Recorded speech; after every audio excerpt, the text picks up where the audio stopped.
2. 왜 바라보는 대로 변할까?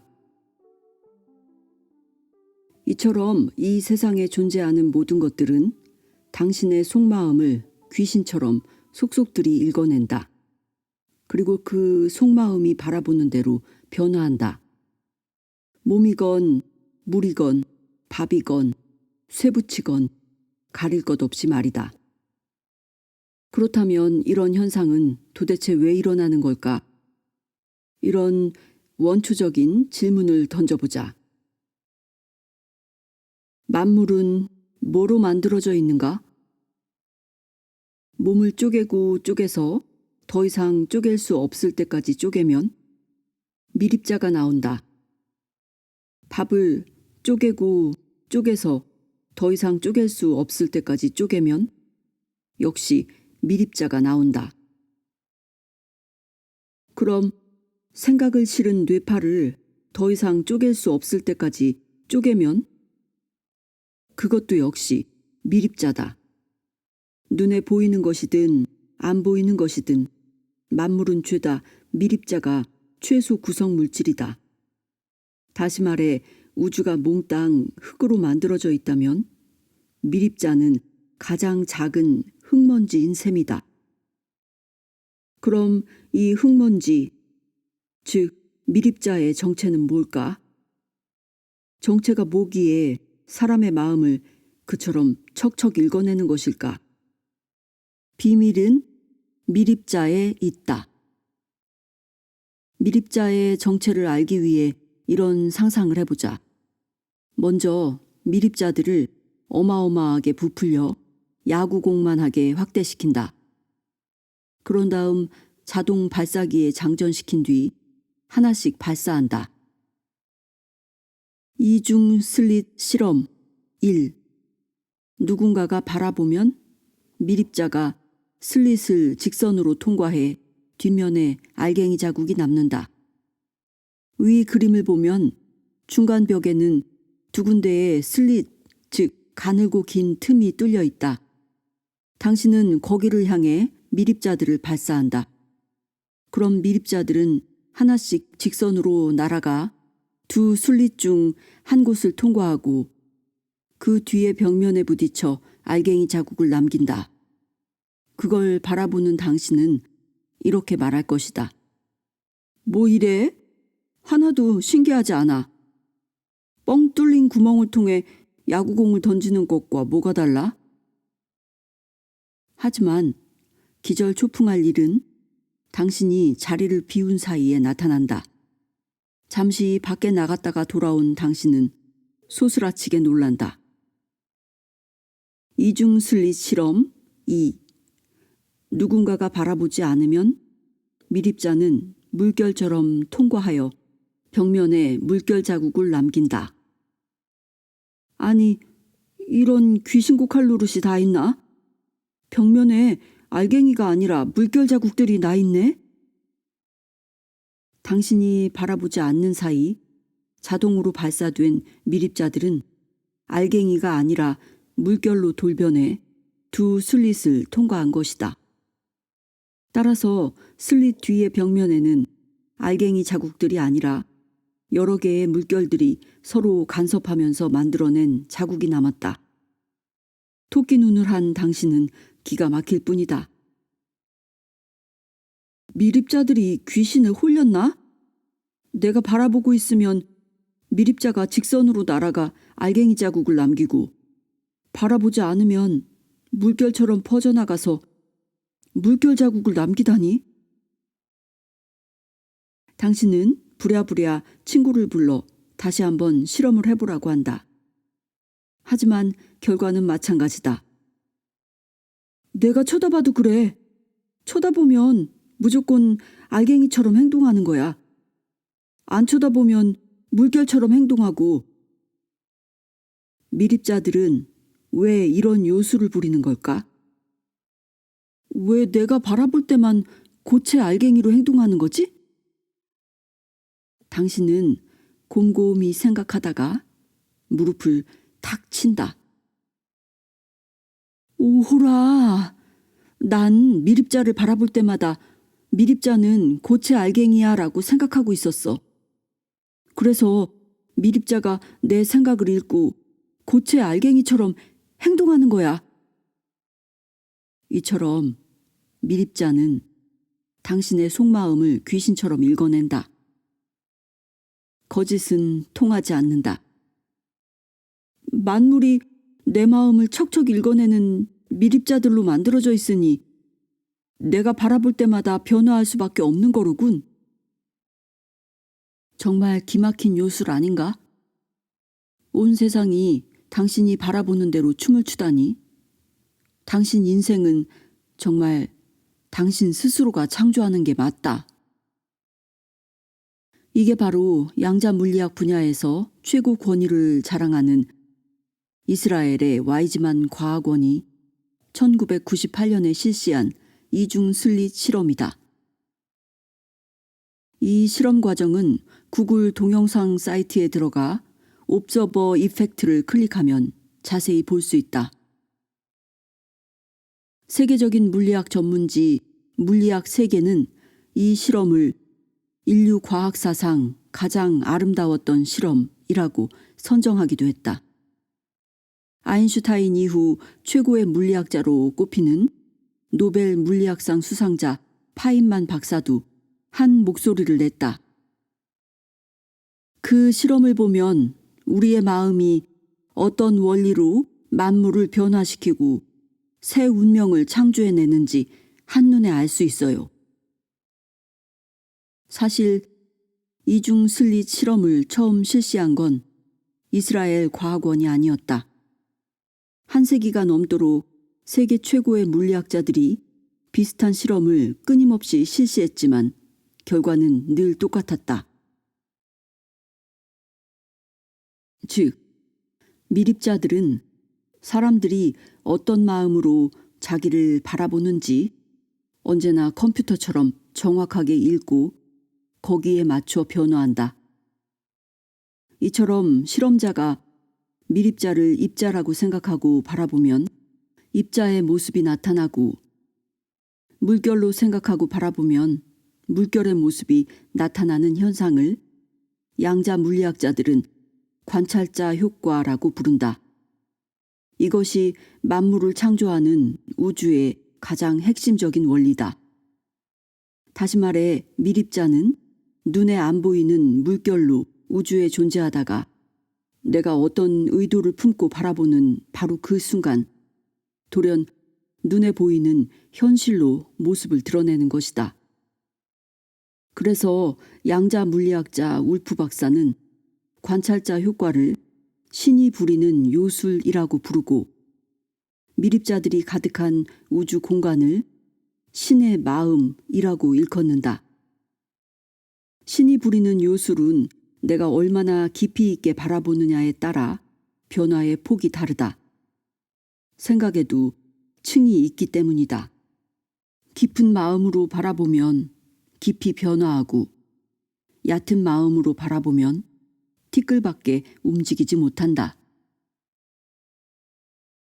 이 요술이 얼마나 경이롭던지 덴마크의 노벨 물리학상 수상자인 보어는 이 요술에 충격을 받지 않는 사람은 이해하지 못한 것이다 라고까지 말했다.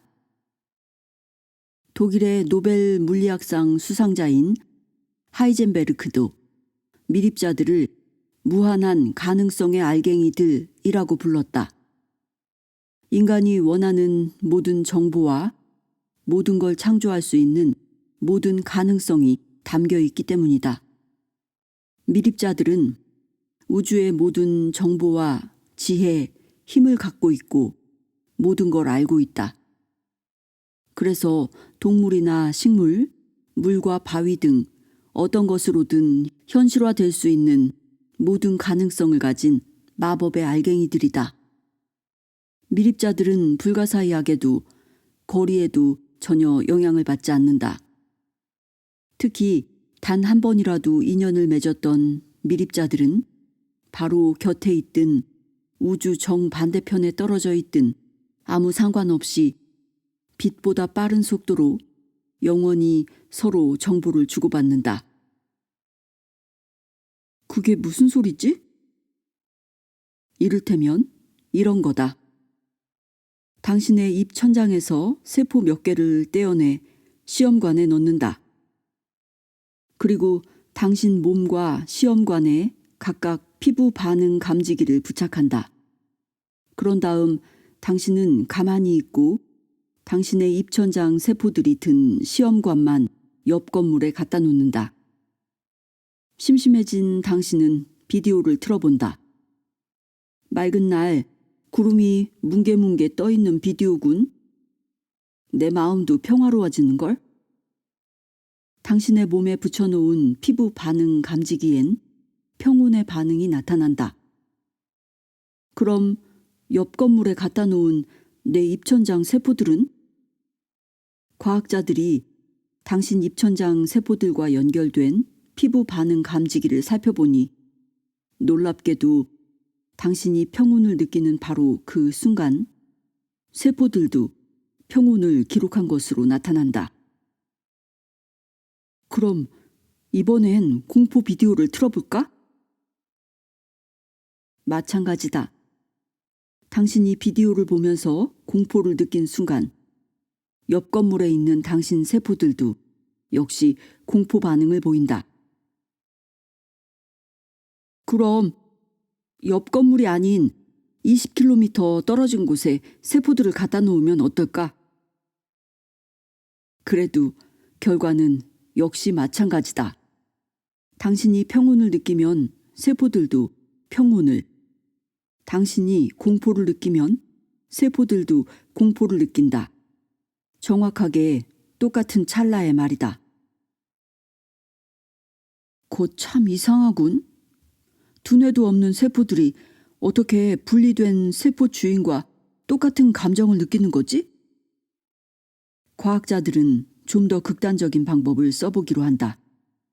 세포들을 떼어낸 지 무려 닷새나 지나고 나서 자그마치 80km나 떨어진 다른 도시에 세포들을 옮겨다 놓고 똑같은 실험을 하는 것이다.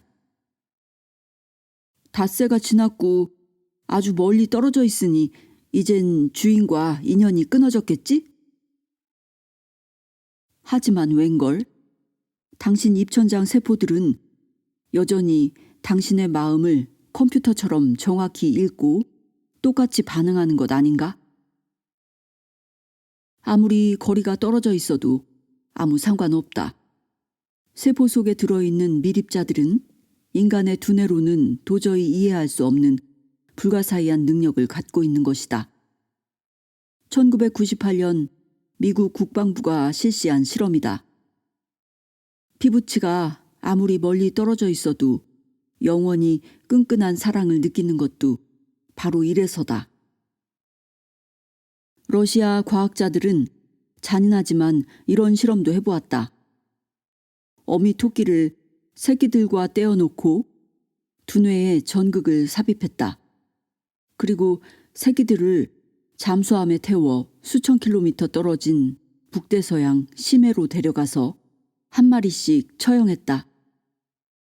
그런데 놀랍게도 새끼들이 처형되는 바로 그 순간마다 어미 토끼의 뇌파는 크게 치솟았다. 볼 수도 들을 수도 냄새를 맡을 수도 없는 수천 킬로미터 밖의 일인데도 말이다. 사람도 그렇다. 2억 마일리 떨어진 자식에게 어디 아픈 데라도 생기면 부모도 뭔가 편치않은 구석이 생기지 않는가. 따라서 만일 한국의 부모가 미국에 가 있는 자식을 위해 기도해도 그 기도가 담긴 미립자 에너지는 즉시 목적지에 도달한다. 자식이 설사 달나라에 가 있더라도 빛보다 더 빠른 속도로 에너지가 전달된다. 비록 자식이 의식적으로는 느끼지 못하더라도 말이다. 뚱뚱한 사람을 친구로 둔 사람은 자신도 점점 뚱뚱해진다는 얘기를 들어본 적 있는가? 하버드 대학의 크리스타 키스 교수가 32년 동안 12,000명을 추적해 봤더니 친한 친구가 뚱뚱하면 나도 뚱뚱해질 가능성이 무려 3배나 높아졌다. 뚱뚱한 친구가 나와 얼마나 멀리 떨어져 사느냐는 아무 상관이 없었다.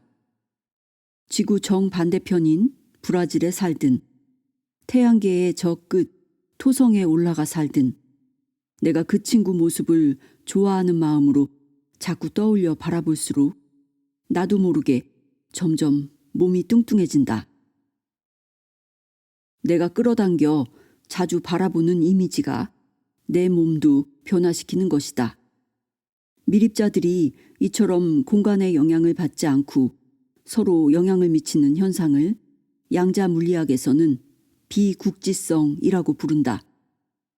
아인슈타인은 이런 현상을 멀리서 일어나는 으스스한 행동이라고 부르기도 했다.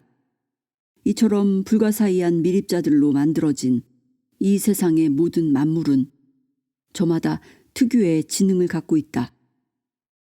단지 얼마나 많은 미립자들이 어떤 방식으로 모여 어떤 물질을 이루느냐에 따라 지능의 특성만 각기 다를 뿐이다. 우리는 인간만이 만물 가운데 독보적인 지능을 가진 것으로 알고 있지만 그건 지능을 누구의 어떤 잣대로 정의하느냐의 문제다. 예를 들어 어떤 철새들은 해마다 수천 킬로미터를 날아 정확히 목적지에 도착한다. 깊은 바닷속에서 길을 잃지 않고 역시 수천 킬로미터씩 오가는 물고기나 거북이들도 있다. 어떤 코끼리들은 수백 킬로미터 떨어진 가족을 찾아가기도 한다. 우리처럼 지도도 보지 않고 말이다. 만일 그들에게 인간의 지능을 어떻게 평가하느냐고 물으면 어떤 대답이 나올까? 지도 없이는 심리박도 못 가는 전응아들. 그들은 자기네끼리 이렇게 낄낄거릴지 모른다. 대지에서 꼭 필요한 만큼의 자양분만 흡수하고 탄생하는 밥 등의 음식물도 그렇다. 비록 아무 말도 못하고 혼자서는 어디를 나돌아다니지도 못하지만 필요도 없는 음식을 배가 터지도록 계속 먹어대는 우리를 보고 이 인간 자기 배가 얼마나 부른지도 모르고 계속 먹어대네 하고 혀를 끌끌 찰 수도 있다. 우리가 감지할 수 있는 건 고작 오감을 통해 보고 듣고 만지는 것 등에 국한된다. 우리는 모르는 건 존재하지 않는 것으로 치부하고 무시해버린다. 심지어 우리 몸뚱이가 두뇌보다 더 똑똑한 지능을 갖고 있다는 사실조차 모른다. 이런 예를 들어보자. 큰 강당에 1000명이 모여 있다. 그들에게 각기 밀봉된 봉투 하나씩 나눠준다. 봉투 500개엔 인공 감미료가, 나머지 500개엔 천연 비타민 C가 들어있다. 물론 참석자들은 뭐가 들어있는지를 모른다. 여러분, 이제 봉투를 각자의 가슴에 대보세요. 그런 다음 간단한 방법으로 참석자 전원의 근력을 실험해본다. 이를테면 2명씩 짝을 지어 팔에 힘을 시험하도록 하는 식이다. 그런데 시험 결과 신기하게도 정확하게 500명은 전보다 힘이 세졌고 나머지 500명은 힘이 약해졌다. 웬일일까? 여러분, 각자 봉투를 뜯어보세요. 힘이 강해진 사람들의 봉투를 뜯어보니 한결같이 천연 비타민 C가 들어있었다. 반면 약해진 사람들의 봉투 속에는 예외 없이 인공 감미료가 들어있었다. 두뇌는 밀봉된 봉투 속에 뭐가 들어있는지 깜깜하다. 하지만 뇌세포도 눈도 없는 몸뚱이는 어떤 봉투 속에 몸에 이로운 비타민C가 들어있는지 용케도 알아맞힌다. 정신의학자인 호킨스 박사는 지금도 많은 사람들 앞에서 강연할 때 종종 이런 시연을 한다. 내 몸이 두뇌보다 더 똑똑하다니? 참석자들은 늘 이렇게 놀라워한다. 하지만 조금만 더 깊이 생각해 보면 그리 놀라울 일도 아니다. 잠시 책을 덮고 심장에게 말해보라. 심장아, 10초간만 멈춰볼래? 심장은 당신 생각대로 멈추지 않는다. 만일 심장이 당신 생각대로 멈춰버린다면 당신은 죽는다. 이처럼 심장은 두뇌보다 더 똑똑한 지능을 갖고 움직인다. 고도의 지능을 가진 미립자들로 만들어져 있으니 그럴 수밖에 없다. 단지 우리가 그런 사실을 모를 뿐이다. 우리는 인간의 오감보다 더 섬세한 차원에서는 어떤 대화가 오가는지 깜깜하다. 만물이 모두 지능을 갖고 있다는 사실은 영적 깨달음을 얻은 많은 사람들을 통해 이미 수천 년 전부터 꽤 알려져 온 사실이다. 단지 과학이 그걸 입증할 수준에 미치지 못했을 따름이었다. 뒤늦게나마 양자 물리학자들은 모든 피조물이 고도의 지능을 가진 미립자들로 만들어졌으며 사람의 속마음을 척척 읽어낸다는 사실을 밝혀냈다. 이에 따라 두뇌가 없으면 지능도 없다라는 생각도 두뇌를 가진 인간이 빚어낸 어이없는 착각임이 여지없이 드러났다. 그럼 이렇게 요술 같은 지능을 가진 미립자는 대체 누가 창조해낸 걸까?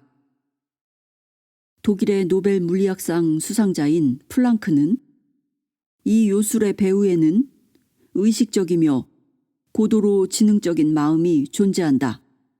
이 마음이 모든 걸 창조한다. 라고 말했다. 아인슈타인도 우주에는 인간의 상상을 초월하는 거대한 마음이 있다. 라고 밝혔다. 그렇다면 미립자들로 구성된 이 세상은 내가 원하는 대로, 생각하는 대로 수시로 바뀔 수 있다는 얘긴가? 그런 일이 흔하게 일어나지는 않는다. 왜냐하면 우리는 대부분 그 무한한 가능성을 제대로 이해하거나 바라보지 못하기 때문이다. 정신적 깨달음도 마찬가지다. 누구에게나 가능성은 열려 있지만 그 가능성을 진심으로 바라보지 못한다. 그래서 예수는 천국이 모든 곳에 있지만 사람들이 그걸 보지 못한다고 한탄했다. 그러면서 누구든지 하나님의 말씀을 받는 자는 신이라고 했다. 제대로 바라보기만 하면 신처럼 모든 능력을 갖게 된다는 뜻이다.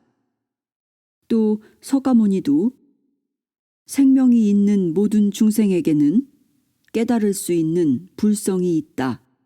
라고 했다. 누구나 제대로 바라보기만 하면 그처럼 깨달음을 얻을 수 있다는 것이다. 하지만 이런 말을 듣고 선뜻 그래, 나도 노력하면 정말 신이 될 수 있을 거야. 라든가 맞아, 나도 마음만 먹으면 깨달음을 얻을 수 있어.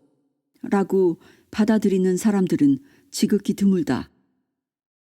아유, 내가 감히 어떡해. 노력해서 되는 일이 따로 있지. 하고 가능성부터 쾅 닫아버린다. 가능성을 닫고 바라보니 가능성이 보이지 않는 것이다.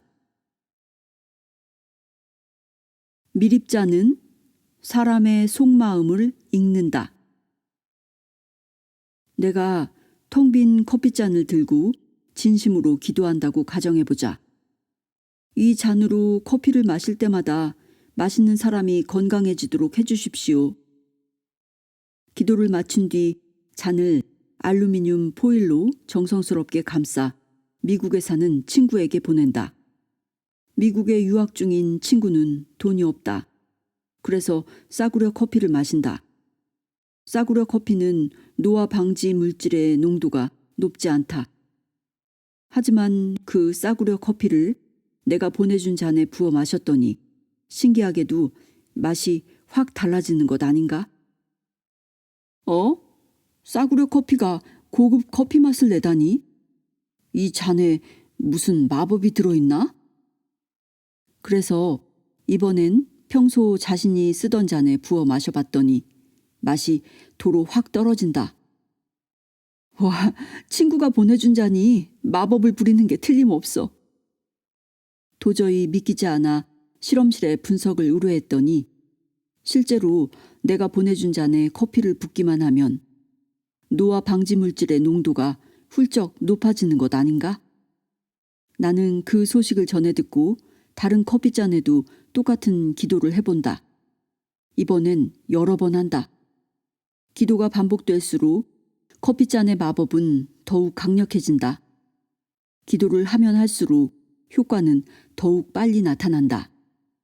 내 기도가 싸구려 커피를 고급 커피로 둔갑시키는 요술을 만들어내는 것이다. 1년쯤 후부터 더욱 놀라운 현상이 나타난다. 내가 기도하던 그 방에서는 기도를 한 잔이든 그렇지 않은 잔이든 그 어떤 잔의 커피를 마셔도 똑같은 기도 효과가 나타나는 것이다. 방 안 전체에 기도의 기운이 서려 있기 때문이다. 거짓말 같은 얘기라고 생각할 것이다. 하지만 이는 스탠퍼드 대학의 양자 물리학자 틸러 박사가 수도 없이 실험해서 얻은 결과이다. 그는 원래 수소 이온 농도 측정기로 이런 실험을 했었다. 먼저 그 기계에 대고 이 기계로 측정하면 수소 이온 농도가 높아지도록 해주십시오 라고 기도했다. 그런 다음 3200km나 떨어진 실험실로 보내 그곳의 물을 측정해 보았다. 그랬더니 평소보다 수소 이온 농도가 1도 이상 높아지는 것이었다. 그리고 한 장소에서 기도를 반복할수록 그 장소 전체에 기도의 기운이 스며들어 나중에는 기도를 안 해도 똑같은 효과가 나타났다. 이처럼 커피잔이건 기계건 내 주변의 모든 것들을 구성하는 밀입자들은 내 마음을 읽을 뿐 아니라 그 정보를 고스란히 저장해두는 지능까지 갖고 있다. 평소 공부하던 교실에서 시험을 보면 점수가 더 잘 나오고 평소 연습하던 경기장에서 경기하면 실력이 더 잘 발휘된다는 널리 알려진 실험 결과들은 이런 사실들을 과학적으로 뒷받침해준다. 따라서 기도의 효과가 당장 눈앞의 현실로 나타나지 않는다고 실망할 필요는 없다. 한 삽, 두 삽의 흙을 파냈다고 금방 우물물이 솟아오르진 않는다.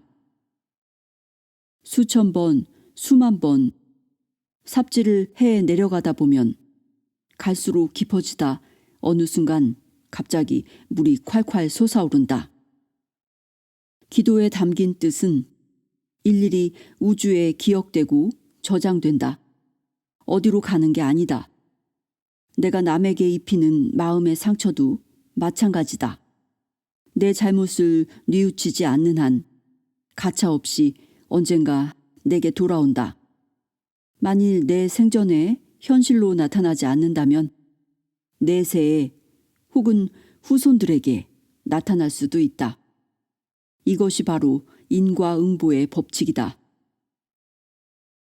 많은 사람들의 염원이 합쳐지면 변화의 폭은 더욱 커진다. 날씨도 그렇다. 이런 의문을 품어본 적 있는가? 고등학생들이 수능 시험을 보는 날엔 왜 어김없이 수능 추위가 찾아올까? 또 졸업식 날엔 왜 어김없이 날씨가 좋을까? 프린스턴 대학의 넬슨 박사는 졸업식 날만 되면 궂은 날씨도 돌연 좋아지는 게 이상하다고 생각했다. 수천 명의 학부모와 학생들이 좋은 날씨를 바라보며 모여드니 그런 걸까?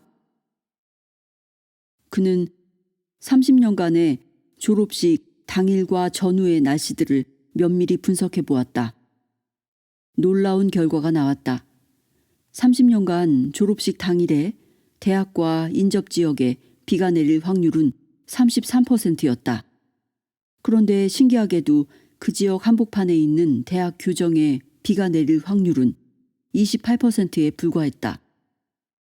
같은 지역인데도 경축 인파가 우글거리는 대학 교정은 쏙 빼놓고 주변 지역에만 비가 내리는 경우가 많았던 것이다. 더 기이한 건 졸업식 전후로 며칠간 비가 오더라도 졸업식 당일엔 돌연 비가 뚝 그친 경우가 너무나도 많았다는 것이다. 예를 들어 1962년의 졸업식 날엔 예외적으로 어마어마한 폭우가 쏟아졌는데 신통하게도 졸업식이 끝나는 바로 그 순간이 돼서야 본물이 터진 듯 갑자기 쏟아지기 시작했다는 것이다.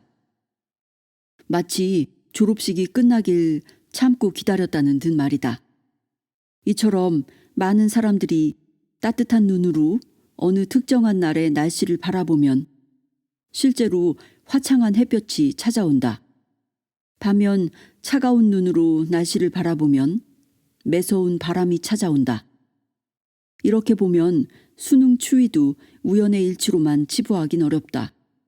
긴장과 걱정으로 꽁꽁 얼어붙은 수험생들과 부모들의 마음이 분명 일조를 하고 있는 것이다. 더욱 신기한 일도 있다. 우주가 마치 쪽집게 점술가처럼 미래를 척척 예측해낸다는 것이다. 2001년 110층짜리 뉴욕 무역센터 건물이 폭파되는 9.11 테러 사건이 벌어졌다.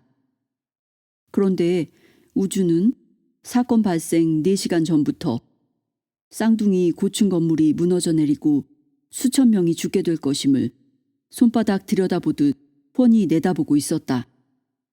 그걸 어떻게 증명하냐고? 프린스턴 대학의 넬슨 교수 등 전 세계 41개국의 네로라 하는 물리학자 75명은 이미 1997년부터 세계적인 재앙과 천재지변을 추적해오고 있었다. 세계적인 충격을 주는 뉴스거리들을 우주는 얼마나 빨리 알아차릴까? 그들은 전 세계 곳곳에 무작위 사건 발생 장치들을 설치해 놓고 있었다. 요컨대 동전을 1000번 던지면 앞면과 뒷면이 나올 확률은 500대 500이다. 그게 자연의 법칙이다. 하지만 세계적으로 충격적 사건이 일어날 때면 이 확률이 요동친다. 500대 500이 아니라 700대 300 또는 800대 200 등으로 완전히 균형을 잃는다. 영국 다이애나 왕세자비의 교통사고 사망, 클린턴 미국 대통령 탄핵 등 큰 일들이 터졌을 때도 그랬다. 그 가운데 9.11 테러는 가장 큰 충격을 준 사건이었다. 벌써 4시간 전부터 REG, 이 기계의 바늘은 뾰족하게 치솟기 시작했다. 그걸 보고 과학자들은 숨을 죽였다. 또 어마어마한 사건이 터지려는가 보군. 설마 미국 대통령이 저격당하는 건 아니겠지? 아니나 다를까 4시간 후 테러범들은 피랍 여객기를 몰아 쌍둥이 건물을 들이박았다. 우주는 테러범들의 무시무시한 사리를 미리 읽고 있었던 것이다. 그 후에도 이 바늘은 무려 나흘간이나 800대 200, 900대 100 언저리를 맴돌며 날카롭게 치솟아 있었다. 기계의 바늘을 지켜본 네덜란드 암스테르담 대학의 물리학자 비에르만 교수는 이렇게 말했다. 기계가 수십억 지구인들이 받은 마음의 충격만 읽은 건 아닐 겁니다. 우주 삼라만상이 모두 사람의 마음을 읽으니까요. 우주는 사람들의 마음 구석구석을 속속들이 들여다본다. 따라서 우주에서는 그 어느 누구의 거짓도 통하지 않는다. 누군가 범행 의도를 품고 있다면 범행이 채 일어나기도 전에 이미 우주에 그 범행 의도가 고스란히 기록되기 때문이다. 우주 만물이 사람의 마음을 읽는 미립자들로 구성되어 있으니 그럴 수밖에 없다. 그렇다면 살아있는 식물은 어떨까? 커피잔이나 기계보다 내 마음을 더 훤히 읽어낼까? 심지어 미묘한 감정의 변화까지도. 1966년 어느 날 아침 미국 중앙정보국 최고의 거짓말 탐지 권위자였던 백스터는 사무실에서 화분을 바라보다 문득 생각했다. 저 드라사나 식물의 뿌리에서 가장 꼭대기의 잎사귀까지 물이 올라가는데 시간이 얼마나 걸릴까? 그는 거짓말 탐지 장치의 하나인 피부 반응 감지기를 잎사귀에 붙여놓았다. 그러고는 깜짝 놀랐다. 물을 주자 감지기 모니터에 즉각 기쁨의 반응이 나타났기 때문이다. 드라세나 잎사귀가 사람의 감정과 같은 반응을 보이다니 이상한걸? 피부 반응 감지기는 지극히 민감한 장치다. 혈압, 땀, 맥박의 섬세한 움직임을 감지해 감정의 변화를 읽어낸다. 누가 거짓말을 한다면 감지기 그래프도 튀어오른다. 스트레스를 받아도 그렇다. 백스터는 드라스나 잎사귀에 정신적 충격을 줘보기로 했다. 잎사귀 하나를 떼서 태워보면 어떨까? 사람처럼 공포감을 느낄까? 그는 옆 사무실에 가서 성냥을 가져오려고 걸음을 떼다가 혹시 하는 생각으로 감지기 그래프를 바라보았다. 입이 딱 벌어졌다. 감지기 그래프가 마구 요동치고 있었기 때문이다. 이거 공포 반응 아니야? 화초는 공포 반응을 그래프에 그려내고 있었다. 그래프가 차트의 꼭대기로 치솟았다. 성냥개비를 긋기는커녕 그저 생각만 했을 뿐인데도 말이다. 화초가 자신의 머릿속에 든 생각을 읽어내다니. 그는 얼른 옆 사무실로 달려가 성냥을 가져왔다. 성냥개비를 그어 잎사귀 밑으로 불을 가까이 가져가 보았다. 감지기 그래프는 차트 맨 꼭대기 한계까지 치솟아 올랐다. 그가 옆 사무실에 성냥을 두루 갖다 놓으니 그제야 그래프는 정상으로 떨어졌다. 식물이 내 생각을 읽는 게 틀림없어. 어느 날 한 과학자가 그의 실험실에 들렀다. 드라세나 실험을 직접 확인해보고 싶어서였다. 그래서 그도 드라세나 잎사귀를 태워버려야지 하고 생각해보았다. 예상대로 잎사귀에 붙여놓은 감지기 그래프가 공포 반응을 기록했다. 또 한 번 해보았다. 또 공포 반응을 보였다. 하지만 그가 네 번째 위협적 생각을 떠올리자 잎사귀는 공포 반응을 멈췄다. 과학자가 물었다. 왜 공포 반응을 멈췄죠? 백스터가 어깨를 으쓱하며 되물었다. 박사님은 어떻게 생각하세요? 과학자는 고개를 갸웃거리며 말했다. 혹시 드라세나가 제 의도까지 알아챈 건 아니겠죠? 진짜로 태워버리려는 건 아니라는? 백스터는 미소를 지었다. 맞아요, 박사님. 식물이 우리 속마음을 다 읽고 있어요. 양자 물리학이 정신 세계를 본격적으로 파고들기 전까지 백스터는 오랫동안 과학계의 조롱거리였다. 하지만 프린스턴 대학 교수를 지낸 독일의 생물 물리학자 포프 박사, 상트페테르부르크 기술대학 물리학 교수인 코로트코프 박사 등이 개발해낸 최첨단 빛 촬영 장치를 통해 그의 실험 결과는 모두 사실로 확인됐다. 코로트코프 박사는 화분 식물들을 최첨단 빛 촬영 장치와 연결시킨 후에 연구원들에게 분노, 저주, 슬픔, 사랑, 기쁨 등의 감정을 품어보도록 했다. 식물들은 그 감정들을 정확히 읽어냈다. 코로트코프 박사는 이렇게 선언했다. 사람의 뇌파도 식물도 모두 똑같은 미립자로 만들어져 있다. 식물이 사람의 생각을 읽어내고 정보를 주고받는 건 지극히 당연한 일이다.